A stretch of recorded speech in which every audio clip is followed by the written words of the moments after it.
So what's the status of the checklist?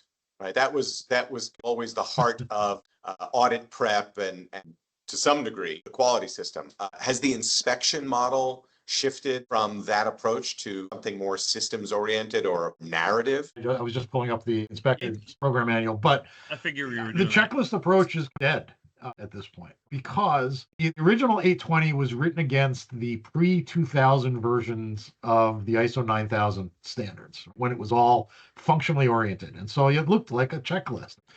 And then in 2000, the process model was introduced. 9001 got updated to introduce the process approach.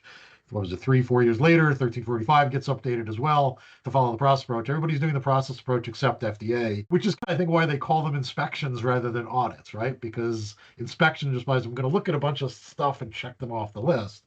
And over time, FDA started to realize they were encouraging the wrong behaviors because everybody was just focused on, just tell me what I got to check off the list, because that's where compliance lives. And the reality is, but that's not really what FDA cares about.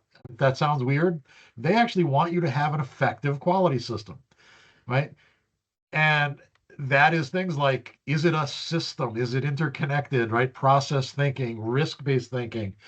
And so really what this says, that they are now referencing 1345, says they're now going to apply the same thinking.